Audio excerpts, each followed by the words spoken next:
Bawat isang gabi, 50 milyong Pilipino ang nagigising para pumunta sa banyo. Hindi isang beses. Dalawa, tatlo, minsan ay 5 beses. At ito ang hindi sinasabi ng inyong doktor sa inyo. Sa 80% ng mga kaso, ang inyong pantog ay ganap na malusog.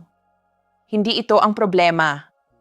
At ang mga tableta, ang mga supplement, ang mga halamang gamot na iniinom ninyo para sa inyong prostate o pantog, nakatutok ang mga iyon sa maling organ. E-subscribe na kayo kay Is Elena Santos ngayon at pindutin ang like button. 5 segundo lang iyon. Nagtatayo tayo ng channel na may isang prinsipyo. Kumikita ang sistema kapag kayo ay may sakit, hindi kapag gumagaling na kayo. Ang sasabihin ko sa inyo ngayon, walang sinasabi nito sa waiting room ng klinik. 3:00 ng madaling araw, tahimik ang inyong bahay. Nakatulog na kayo ng mahimbing, yung malalim na tulog, yung magandang uri.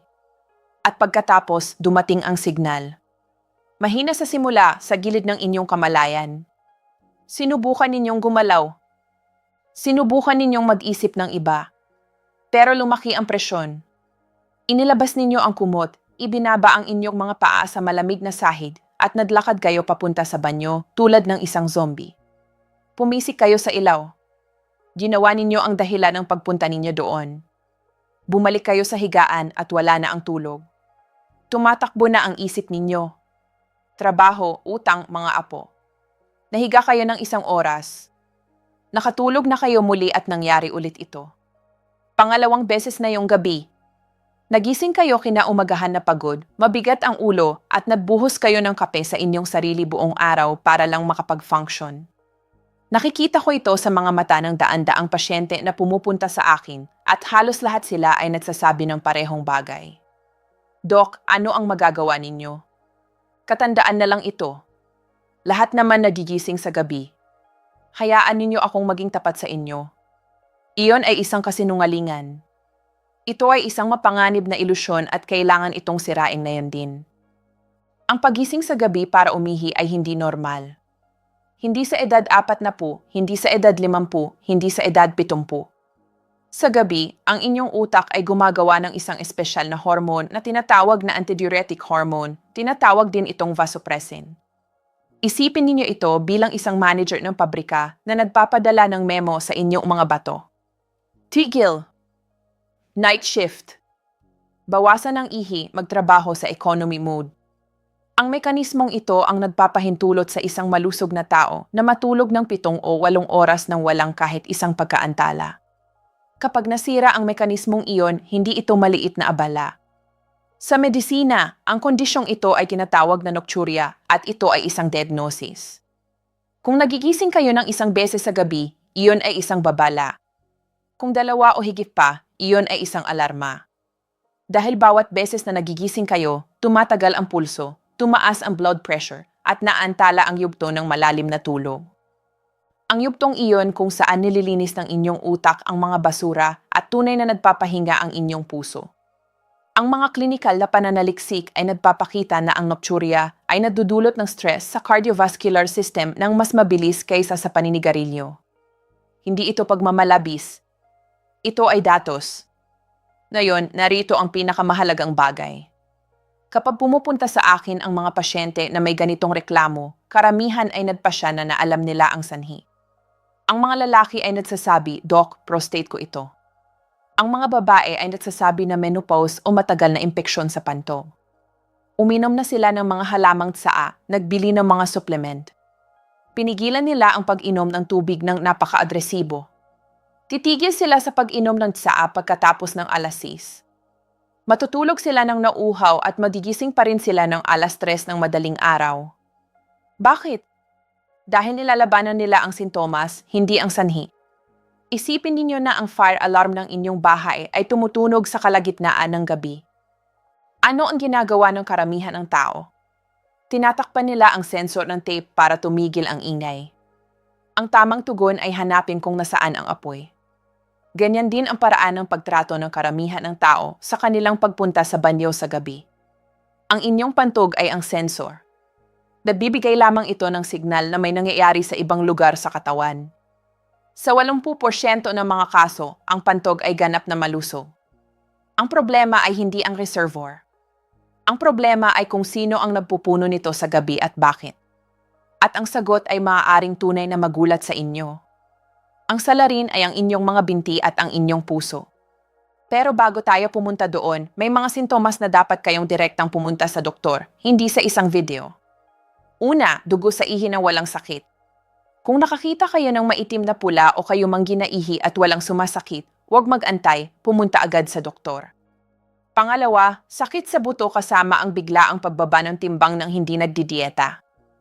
Pangatlo, kapag desperado kayong umihi pero halos wala ang lumalabas at sumasakit ang inyong lower abdomen, iyon ay emergency. Kung wala sa mga iyon ang naaangkop sa inyo, maaari kayong humina. Magiging maayos kayo. Ngayon, pag-usapan natin ang tatlong uri ng problema sa ihi sa gabi. Uri 1, global polyuria.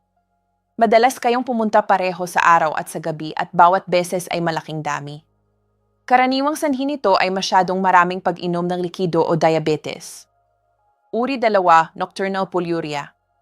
Ito ang pinakakaraniwang uri sa mga taong higit sa 50 taong gulang. Maayos kayo sa araw. Pero sa sandaling mahiga kayo, 3 o 4 na beses kayong babangon sa gabi. Bawat beses ay malaking dami ng ihi. Sa umaga, hindi ninyo maunawaan kung saan nanggaling ang lahat ng likido. Uri 3, problema sa reservoir.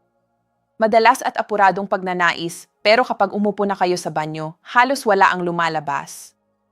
Ilang patak lamang. Ang problema dito ay ang pantog mismo.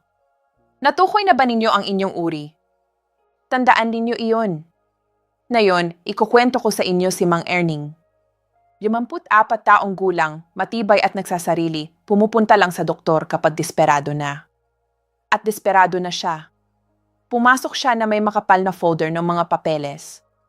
Sinabi niya sa akin agad, "Doc, prostate ko ito o cancer. Gawin ninyo ang isang bagay." Nababaliw na ako. Una, 1 beses sa gabi. Binanggit-banggit niya lang. Pagkatapos 2, pagkatapos 3. Sa nakaraang 6 na buwan, 4 o 5 beses sa gabi. Ginawa ni Mang Erning ang lahat ng sinasabi ng internet. Bumili ng mga supplement para sa prostate. Nagpataw ng mahigpit na bawal sa likido pagkatapos ng 6:00 ng gabi.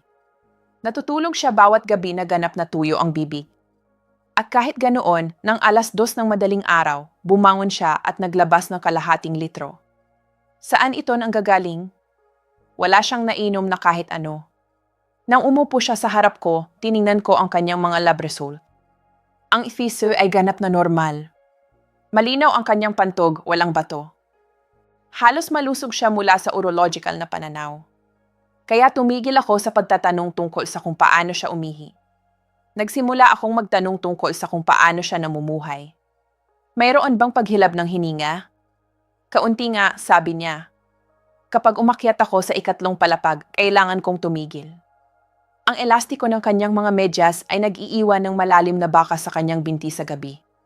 At sa sandaling iyon, nag-click na ang larawan para sa akin. Sinabi ko sa kanya, Mang Erning, itapon na ang mga tableta para sa prostate. Hindi kayo nangangailangan ng urologist. Rekomenda kita sa isang cardiologist. Tumingin siya sa akin na parang nawalan ako ng isipan. Ano ang kinalaman ng puso ko dito? Tumatakbo ako sa banyo, hindi nadadamdam ng sakit sa dibdib. Pero nakinig siya. At natuklasan ng cardiologist ang maagang yugto ng heart failure na nakatago ng walang dramatikong sintomas. Natuklasan din ng sleep specialist ang obstructive sleep apnea, maikli na paulit-ulit na paghinto ng paghinga sa tulog na nakakasagaba sa produksyon ng antidiuretic hormone. Nang iniinom ni Mang Erning ang mga supplement para sa prostate, sinusubukan niyang ayusin ang isang tumutulong na gripo habang may sumabog na tubo sa basement. Hayaan ninyo akong ipaliwanag ang physics na nangyayari sa kanyang katawan dahil nangyayari ito sa karamihan sa inyong nanonood nito. 16 na oras sa isang araw, kayo ay patayo, nakatayo, nakaupo. Hinihila ng gravity ang lahat pababa, patungo sa inyong mga paa at bukong-bukong. Kapag bata tayo, ang ating mga daluyan ng dugo ay matibay at nababana. Ang mga balbula sa loob ng ating mga ugat ay mahigpit na humahawak ng dugo. Pero sa pagtanda o kung namumuhay tayo na walang galaw, ang mekanismong ito ay humihina. Ang likido ay nagsisimulang tumaga sa malambot na tissue ng mga binti. Hanggang 1,5 litro ng tubig ang maaaring tahimik na maipon doon. 1,5 litro. Iyon ay 3 malaking tasang tsaa. At maaaring hindi mo ito mapansin. Pagkatapos humiga si Mang Erning sa gabi, ang kanyang mga binti ay tumataas sa parehong antas ng kanyang mga bato at puso. Ang gravity ay hindi na humahawak ng likido pababa sa kanyang mga binti. Lahat ng tubig na naipon sa buong araw ay mabilis na bumabalik sa daloy ng dugo. Ang dami ng dugo na nasa sirkulasyon ay mabilis na tumataas. At ang puso ay naglalabas ng isang hormone na tinatawag na D, isang kemikal na telegrama sa mga bato. Ang mensahe ay maikli. Itapon na ang labis na likido agad o mabibigo ako. Ang inyong mga bato ay lilipat sa emergency mode at nagsisimulang mag-filter ng mabilis. Ang resulta ay mahuhulaan. Sa loob ng 1 oras ng paghiga, puno na ang inyong pantob. Bumangon kayo, pumunta sa banyo, bumalik, pero hindi pa tapos ang mobilisasyon ng likido mula sa inyong mga binti. 2 oras mamaya, puno na naman. At paulit-ulit na ang siklo hanggang umaga. Iyon ang dahilan kung bakit si Mang Erning, na wala ni isang patak ng tubig na nainom mula ng alas 6 ng gabi, ay nagtatakbo sa banyo buong gabi. Siya ay literal na umiinom sa pamamagitan ng kanyang mga binti. Walang supplement para sa prostate, walang halamang gamot ang makakapigil nito dahil ang mga ito ay nakatutok sa ganap na maling organ. Paano malaman kung tunay na ito ang nangyayari sa inyo? Walang AFV, walang komplikadong lab work. Kailangan ninyo lang ang inyong sariling mga kamay. Pagsubok 1, umupo ng komportable, ilantad ang inyong lower leg, hanapin ang shin bone. Ilagay ang dulo ng inyong hinlalaki laban sa buto humigit kumulang 4 hanggang 6 na pulgada sa itaas ng inyong bukong-bukong. Pindutin ng malakas at hawakan ng 0 hanggang 15 segundo. Alisin ang inyong hinlalaki. Kung ang balat ay agad na bumalik na makinis at patag, walang malaking edema. Pero kung nag-iwan ng hukay na hindi napupuno sa loob ng ilang segundo, natuklasan na ninyo ang isang nakatagong reservoir ng likido. At sa gabi, lahat ng tubig na iyon ay dadaan sa inyong mga bato. Pagsubok 2, pinasimpleng urine diary. Sa isang araw ng bakasyon, itala ng hiwalay ang inyong output ng ihi sa araw at sa gabi. Kung ang inyong output sa gabi ay lalampas sa 33% ng inyong kabuang output sa araw, iyon ay nocturnal polyuria.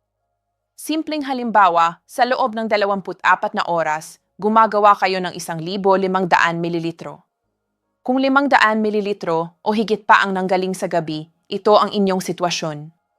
Ang inyong mga bato ay nakabaliktad ang schedule dahil sa edema, hindi dahil sa inyong panto. Ngayon pag-usapan natin ang pagkain. Mayroong mga pagkain na kumikilos tulad ng isang delayed switch sa inyong mga bato. Pinoprogramahan ang mga ito na gawin ang karamihan ng kanilang trabaho sa gabi. At malamang kinakain ninyo ang mga ito sa hapunan. Una, nakatagong asing. 80% ng asin na kinokonsumo ng karamihan ng tao ay nanggagaling sa processed na pagkain. Keso, longganisa, tinapay, delata, mayonesa. Hindi ninyo nararamdaman ang matalas na alat na iyon pero nandoon ito. Sa gabi, ang sodium ay nagpapanatili ng tubig na nakalock sa inyong katawan. Pero sa gabi, nagsisimulang aktibong ilabas ng inyong mga bato ang sodium at ang sodium ay humihila ng tubig sa likod nito. Nagigising kayo sa kalagitnaan ng gabi hindi dahil uminom kayo ng masyadong marami. Inilalabas ninyo ang keso ng kagabi. Pangalawa, sugar sa gabi. Isang maliit na saging, ilang biskwit bago matulog. Ang mga simpleng carbohydrates sa gabi ay nadudulot ng mabilis na pagtaas ng blood glucose. Pagkatapos ng 2 hanggang 3 oras, tamang oras na nakatulog na kayo, ang blood sugar ay bumabagsak at ang inyong mga bato ay lilipat sa aktibong pag-ekskrete ng likido. Pangatlo, alak. Ang alak ay isa sa mga pinakamakapangyarihang blocker ng antidiuretic hormone. Ang inyong mga bato ay nagtatakbo sa buong bilis ng pag-filter ng walang paghihigpit. Maaari kayong makatulog ng mas mabilis. Pero ang inyong pantog ay patuloy na napupuno hanggang ang pangalawang pagnanais ay masakit at imposibleng baliwalain. Gigising kayo ng ganap na wasak. Ang resulta ay mas masahol pa kaysa kung hindi kayo uminom. Ano naman ang tunay na tumutulong? Una, hilaw na buto ng kalabasa. Hindi inihaw, hindi maalat. Hilaw na berdeng buto ng kalabasa. Naglalaman ito ng zinc at magnesium na nagpaparelax ng muscular wall ng pantog na tumutulong sa pagpapalawak nito sa mas malaking dami bago matrigger ang pagnanais na umihi. Isang dakot, mga 30 gramo, araw-araw. Pangalawa, cranberry. Hindi ang nakaboteng juice mula sa tindahan na puno ng asukal. Ang aktwal na berry o standardized extract mula sa parmasya. Ang cranberry ay pumipigil sa bakterya na dumikit sa loob ng lining ng pantog at nagpapakalma ng talamak na pangangati. Pangatlo, sapat na fiber. Ang repolyo, mga gulay na may dahon, upo, bran, ang mga ito ay nagre-regulate ng function ng bituka. Ang walang laman na kolon sa oras ng pagtulog ay nagbibigay ng espasyo sa inyong pantog na mapalawak ng maayos habang kayo ay natutulog. Ginawa ni Mang Erning ang mga pagbabagong ito sa pagkain. Pinalitan niya ang hapunan na may longganisa at keso ng salad na may gulay at manok. Tinanggal ang tsaa sa gabi na may biskwit. Mula sa pagbabagong iyon lamang, naalis niya ang isang beses na pagpunta sa banyo sa gabi sa labas ng 5. Progreso pero hindi pa tagumpay. Bakit? Dahil kung ang inyong mga venous valve ay nabibigo at ang inyong mga daluyan ay nawala ng elastisidad, ang nutrisyon ng mag-isa ay hindi maaaring ma-override ang physics ng likido. Kailangan natin ng mas mabibigat na kasangkapan. Narito ang gintong protocol. 3 bahagi. 5 minuto sa kabuuan bawat araw. Bahagi 1, umaga. Kapag bumangon kayo sa higaan, tumigil ng 30 segundo bago pumunta sa kape. Tumayo ng tuwid, mga paa ay shoulder width ang agwat. Tumayo sa inyong mga daliri ng paa ng 1 hanggang 2 sentimetro at hayaan ang inyong mga takong na bumalik pababa sa sahig na may magaang na epekto. Dapat ninyong maramdaman ang banayad na vibration mula sa inyong mga binti pataas. Ulitin ito ng 30 beses. Iyon ay 30 segundo ng inyong umaga. Ang rhythmic vibration na ito ay literal na iniiling ang inyong mga venous valve pabalik sa aksyon, hinihikayat ang dugo na gumalaw pataas laban sa gravity.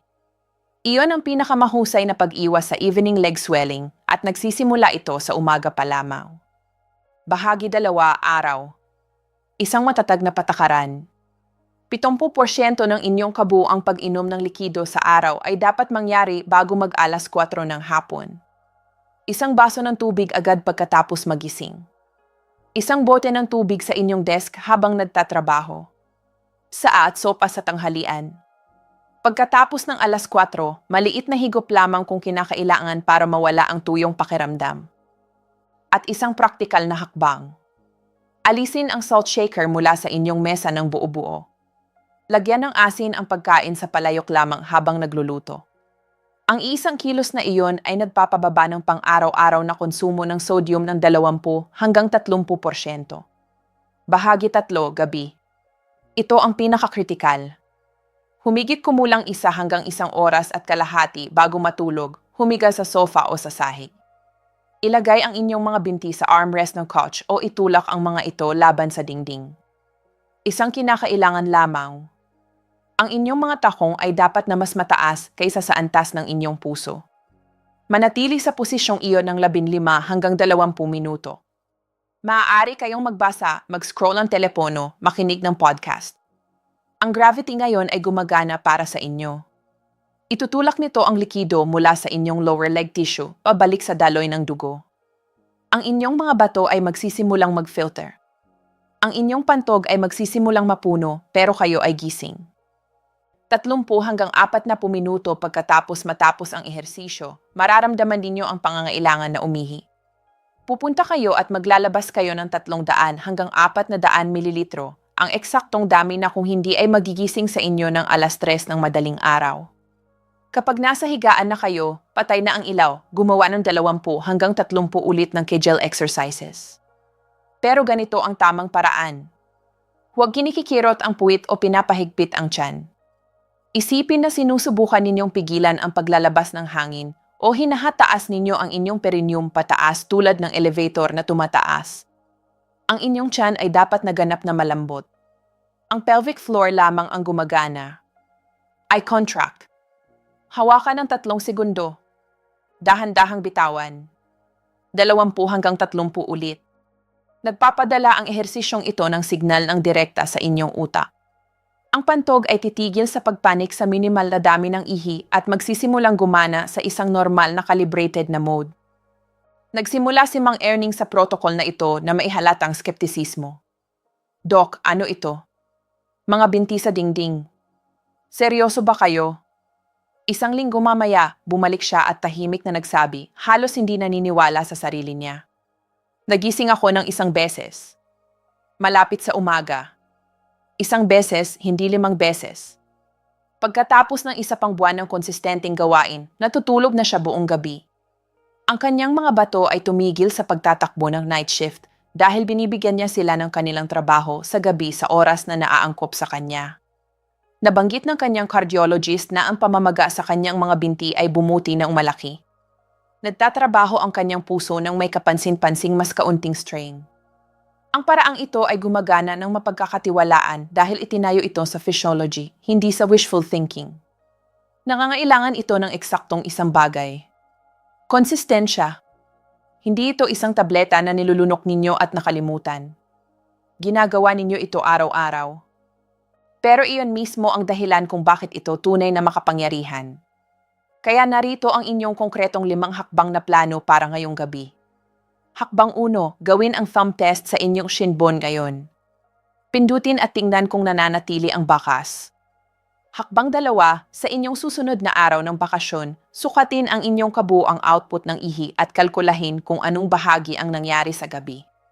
Hakbang 3, alisin ang salt shaker mula sa inyong mesa ngayong gabi.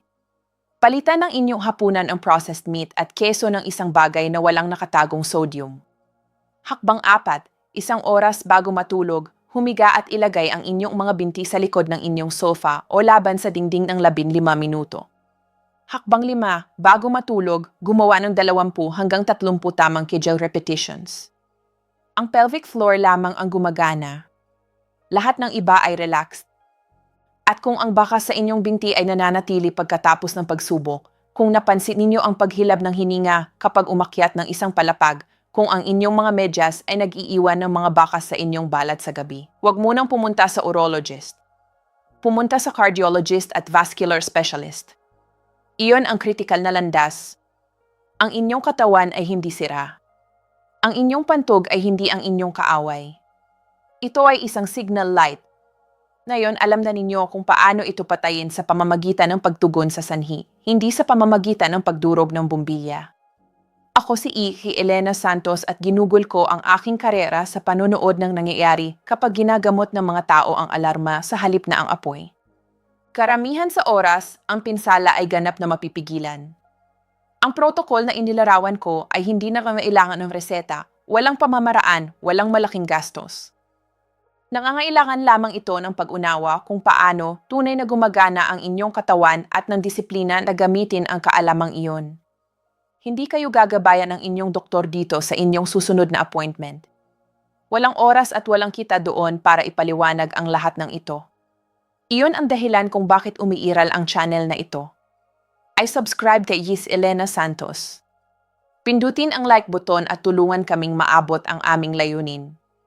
Bawat taong nagsusubscribe ay nagpapataas ng posibilidad na ang susunod na taong nangangailangan ng impormasyong ito ay tunay na makahanap nito. Kumikita ang sistema ng pangangalagang pangkalusugan sa pamamahalang walang katapusan ng inyong mga sintomas. Kumikita ako kapag hindi na kayo nangangailangan sa akin.